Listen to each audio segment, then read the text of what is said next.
السلام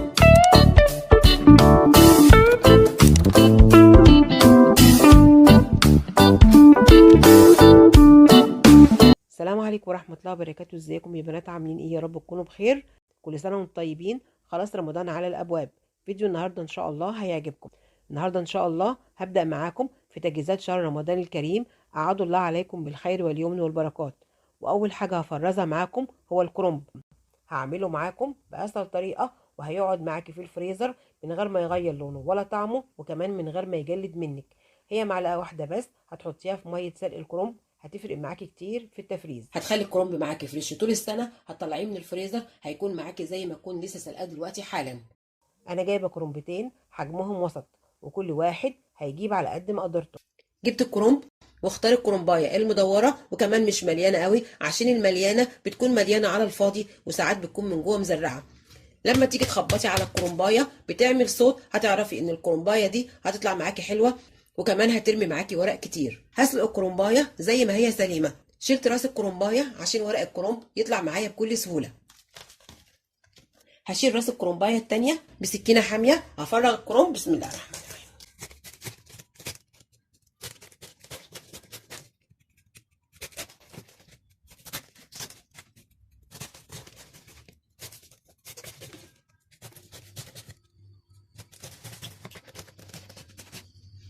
والكرنبايه بتاعتي من جوه مش مزرعه. بسم الله الرحمن الرحيم. وفرغت الكرنبايه وهاخد الكرنبايه واسلقها. وعلشان اسلق الكرنب حطيت ميه في حله تسخن، وهنزل بنص معلقه كبيره من الكمون عشان الغازات. بسم الله الرحمن الرحيم. هقلب. والمعلقه اللي هحطها في ميه سلق الكرنب عشان تحافظ على الكرنب وتخليه معانا فريش طول السنه من غير ما يجلد ولا يغير لونه ولا طعمه، هي معلقه من السكر. السكر ماده حافظه، وما تخافيش السكر طعمه مش هيأثر على الكرنب. كده كده بنحط في خلطه المحشي ملح، وبنحط في الشوربه او في عصير الطماطم ملح.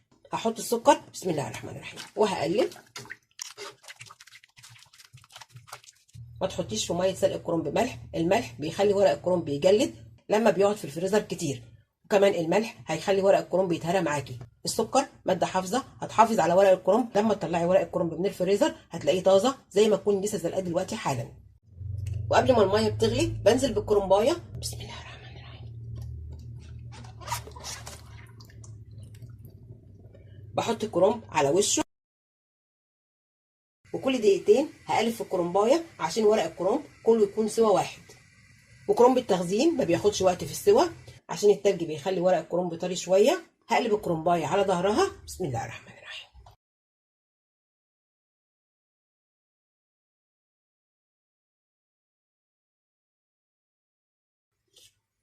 ورق الكرنب كله بدأ يفك من بعضه. هشيله. بسم الله الرحمن الرحيم. بيشال معايا بكل سهوله ازاي؟ سخنه طبعا. وهحطها في صينيه عشان تتهوى. بسم الله الرحمن الرحيم. بالشكل ده. بحط ورق الكرنب في صينيه عشان يتهوى. هشيل واحده تانية. بسم الله الرحمن الرحيم. تطلع معايا بكل سهوله ازاي؟ هحطها في الصينيه بعيد عن اول ورقه انا حطيتها. بسم الله الرحمن الرحيم.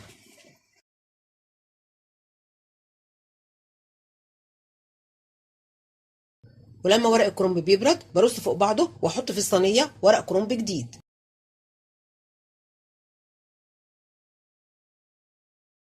وعلشان ما اطولش عليكم الفيديو هسلق الكرنبايه التانيه بنفس الطريقه وارجع لكم تاني. وبعد ما سلقت الكرنب سبته لغايه لما برد تماما، وحطيته في مصفى عشان اصفي اي ميه زياده فيه. هقطع ورق الكرنب. بسم الله الرحمن الرحيم. هاخد ورقه من ورق الكرنب وهتنيها. هشيل العرق. بسم الله الرحمن الرحيم. كده. وهقطع ورق الكرنب، وبتقطعيه حسب رغبتك. انا بحب صابع الكرنب يكون صغير. بسم الله الرحمن الرحيم.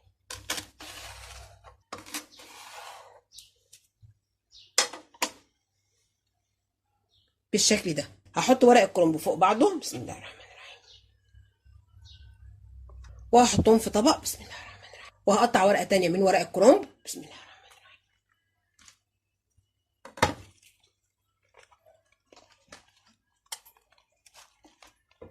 هشيل العرق. بسم الله الرحمن الرحيم. بالشكل ده. وهقطع ورق الكرنب. بسم الله الرحمن الرحيم.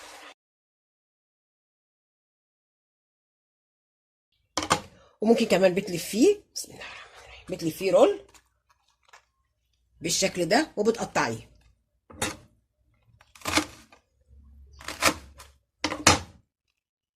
بالشكل ده وبتحفظيه كده، لما بتيجي بتعملي المحشي بتقطعيه، بيبقى بالشكل ده. ولما بتيجي تعملي المحشي بتقطعيه. هكمل تقطيع ورق الكرنب وارجع لكم تاني. وبعد ما قطعت ورق الكرنب هحطه في اطباق فيلم او هتحطيه في كيس تلاجة. بسم الله.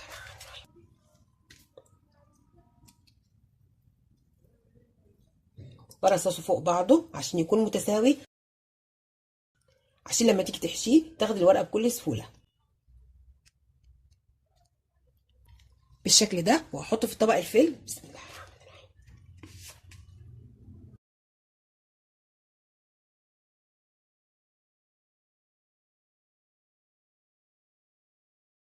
والورق المخضر بحطه على وش الطبق عشان هو اللي بيتحشى الاول.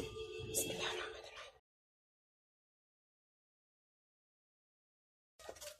وبالشكل ده رصصت ورق الكرنب في طبق الفيلم. هكمل رص ورق الكرنب وارجع لكم تاني.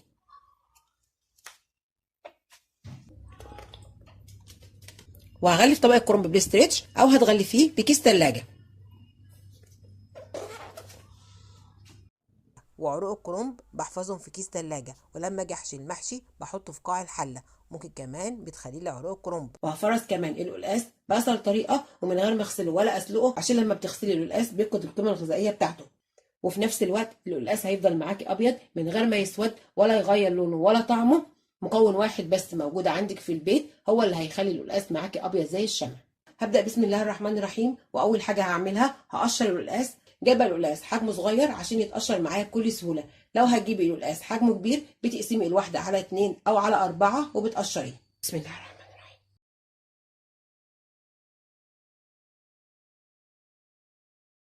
وكده قشرت القلقاسايه. هحطها على فوطه نظيفه ومش هيجيب جنب القلقاس ميه خالص. بسم الله الرحمن الرحيم.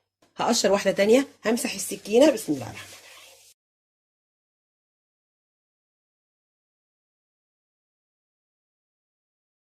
هحطها على فوطه المطبخ النظيفه. بسم الله الرحمن الرحيم.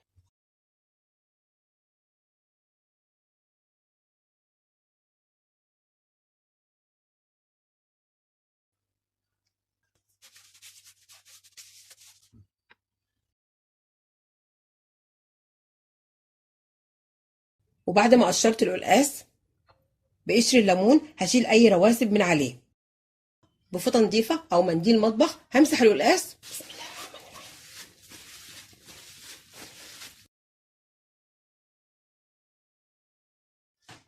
وهحطه على منديل مطبخ. بسم الله الرحمن الرحيم. هعمل واحده تانية. بسم الله الرحمن الرحيم.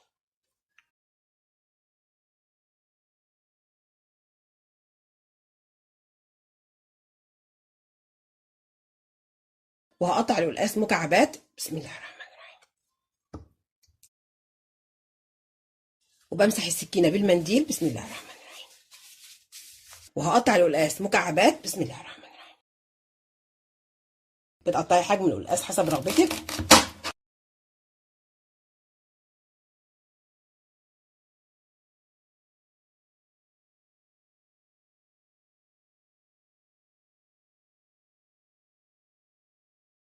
وهحط القلقاس في طبق ناشف ما فيهوش ولا نقطه ميه.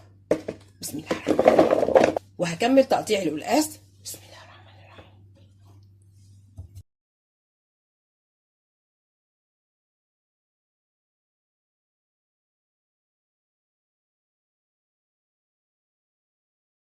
وبعد ما قطعت القلقاس وبسم الله ما شاء الله القلقاس بتاعي ابيض زي الشمع. وعلشان افرز القلقاس من غير ما اغسله ولا اسلقه وكمان اشيل الماده اللزجه اللي موجوده في القلقاس واحافظ على القيمه الغذائيه اللي موجوده في القلقاس والمكون اللي موجود عندنا في كل بيت، واحطه على القلقاس عشان يخلي القلقاس معايا ابيض زي الشمع من غير ما اغسله ولا اسلقه، هو عصير ليمونيه كبيره او عصير 2 ليمونه صغيره. بسم الله الرحمن الرحيم. هقلب القلقاس مع عصير الليمون. بسم الله الرحمن الرحيم. خلطت القلقاس مع عصير الليمون وهحط القلقاس في اكياس ثلاجه. شوفي القلقاس ابيض زي الشمع ازاي. جربي طريقتي في تخزين القلقاس وان شاء الله هتعجبك. هعبي القلقاس في اكياس ثلاجه. بسم الله الرحمن الرحيم. هتحطي القلقاس في الكيس حسب رغبتك. بسم الله الرحمن الرحيم. وهتخرجي الهواء من الكيس. بسم الله.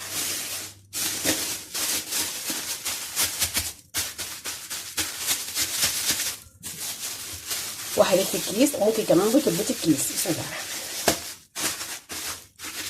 بالشكل ده. هعمل الكيس التاني. بسم الله الرحمن الرحيم. هخرج الهواء من الكيس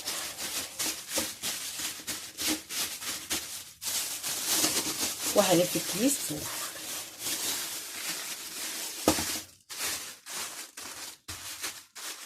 شوفي القلقاس لونه فاتح ازاي، وفرست القلقاس من غير ما اغسله ولا اسلقه، وكمان من غير ما يسود مني، وكمان احتفظت بالقيمه الغذائيه اللي موجوده في القلقاس. هيطلع القلقاس معاكي لونه فاتح. جربيه على طريقتي وان شاء الله هتعجبك. وعندي الاستخدام، هتطلعي القلقاس من الفريزر، بتنزليه في الشوربه السخنه على طول، وبتعصري عليه نص ليمونيه. جربي طريقتي في تفريز القلقاس وان شاء الله هتعجبك. وهفرز كمان السلق علشان القلقاس. اول حاجه هنضف السلق. بسم الله.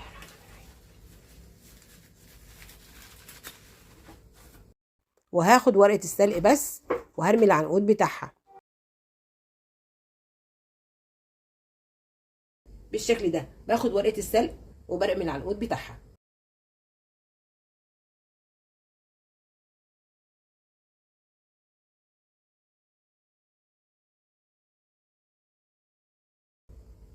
وبعد ما نضفت السلق هنقعه في مية مع معلقة من الخل 10 دقايق، وبعد ال10 دقايق هشطف السلق واسيبه لغاية لما يصفي اي مية زيادة فيه، وهرجع لكم تاني.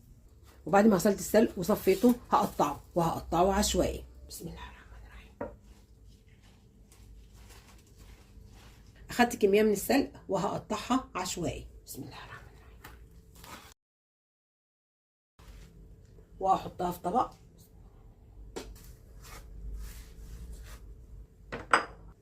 وهكمل تقطيع السلق. بسم الله الرحمن الرحيم.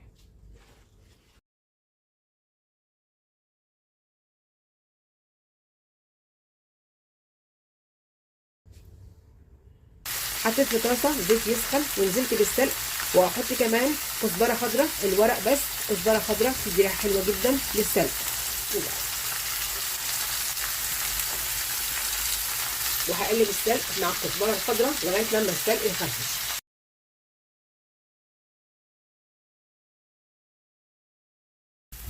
وهحط كمان راس صغيره من الثوم. بسم الله الرحمن الرحيم. وهقلب.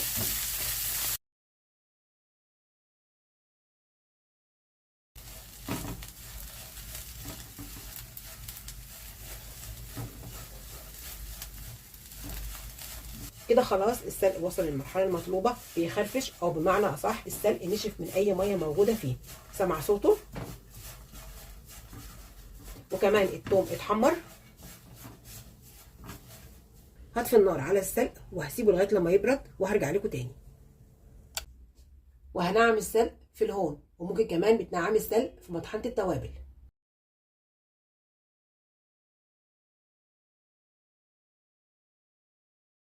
وبعد ما نعمت السلق هحفظه، وهحفظه في علبه تلاجة او هتحفظيه في كيس تلاجة.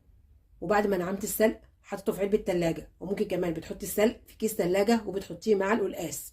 هقفل العلبه وهحفظها في الفريزر. بسم الله الرحمن الرحيم. وهتحفظي علبه السلق في الفريزر، وعند الاستخدام هتاخدي السلق من العلبه بكل سهوله، وهترجعيها الفريزر تاني. جربي طريقتي في عمل السلق وان شاء الله هتعجبك. والنهارده فرزت معاكم الكرنب من غير ما يسود ولا يجلد ولا يغير لونه ولا طعمه، بمعلقه واحده بس، هي سر تخزين الكرنب. وفرزت كمان القلقاس من غير ما اغسله، وهيطلع معاكي ابيض زي الشمع وهيستوي على طول. جربي طريقتي في تفريز الكرنب والقلقاس وان شاء الله هتعجبك. يا رب تكون حلقتي النهارده عجبتكم، وما تنسوش تعملوا لايك وشير الفيديو واشتراك للقناه وتفعيل زر الجرس عشان يوصلك مني كل جديد. واستنوني في فيديو جديد. كل سنه وانتم طيبين. السلام عليكم ورحمه الله وبركاته.